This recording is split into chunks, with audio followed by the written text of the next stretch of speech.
Hello guys, today is March 21st, 2020, and this is today's Japan coronavirus update. We have 1,017 cases at the time of making this video, and 18,000 some people have been tested, which to my surprise has been no difference from my video last night. So I wonder if they even tested people today or whatever. First off, today we are hitting home after learning news that there is another case of coronavirus where I live in the prefecture of Okinawa.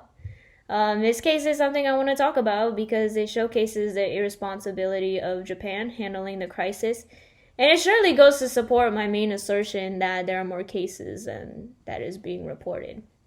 And I'll tell you why. So I tried to look up the article, right? The article was shared to me by multiple people when I was making this video, but I was trying to find it on my own to screenshot and show you guys. I went to Google to figure this out and was quickly surprised to see the government alerts being shoved down my throat on like half of the first page. So we have like a SOS alert and then all these messages from the WHO and what their info about it is. And, I haven't been too fond of their attitudes towards the coronavirus, so I don't like them at all. And then some video on how to wash your hands, and then they show some symptoms. So I live in Okinawa, so I searched Okinawa coronavirus, trying to find this article, knowing that it was breaking news, and I was expecting to see it immediately if I were to search it, right? But no, the first page of my search results are just full of outdated info and articles, so no breaking news on that, nothing recent, even though there is a lot of recent developments in the story. So I wonder if this is an attempt of censorship or news suppression.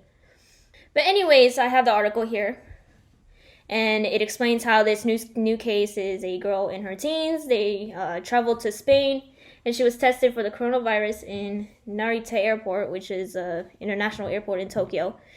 She was literally allowed to travel, continue her travel here to Okinawa. And then once she was already in Okinawa, they told her that she was positive. I think that is so irresponsible.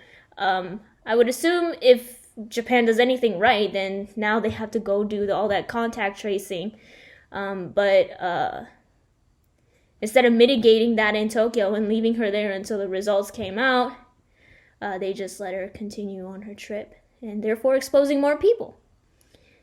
And I don't know if I trust their contact tracing because Japan is really good at fucking shit up like this, as we've seen with the cruise ships. So I don't have any faith in this situation at all. And this case is pretty relevant in my opinion because it shows that cases are now being imported abroad. And looking at the handling of this specific situation, it goes to show the lax attitude over this, and I'm convinced that this is not the first or the last case of similar circumstance. Anyways, the Olympics are becoming a growing concern for the international community, and the United States here, the swimming team, urges them to postpone the games for a year or so. I don't think it's a bad idea in my opinion, and I think that's the smartest way to go about it. Not only will Japan mitigate the spread of the virus to people here, but you can prevent the virus from coming here even more. So not only will Japan mitigate the spread of the virus, or even facilitate it by continuing the games, if they postpone it for a year, it gives the country and the rest of the world some time to get things back to normal. Japan shouldn't be so hopeful in assuming that things are just magically going to go back to normal by summer. Even if the virus disappears tomorrow, this stuff is going to take some time to go back to normal. So either Japan's being really irrational at this point, or they just don't know how complex the situation is. So in my last video, I mentioned that Japan was pulling a China by comparing their statistics, but I forgot to add the two comparisons. So here you are. As you can see, these two countries are showing a linear growth compared to the cases elsewhere, where you see an exponential growth. But if you know anything about virus pathology, the statistical probability of an outbreak to remain linear is very low. And plus, this is coming from two countries, one from a communist China, and then Japan, who has an incentive to show the world that they have a lower trend. Because, the Olympics, and Japan relies heavily on the tourism industry. I decided to venture out today as I wanted to grab some things because I'm going to make a mini garden in case things go really downhill. So at a stoplight, I saw this disinfection area. And I found it really weird because at this point, they said that there are like 4 confirmed cases in my area. 3 supposedly have recovered. So I guess just 1 active case, right? It doesn't align with the narrative that things are okay at all. It just furthers my speculation that things are not okay.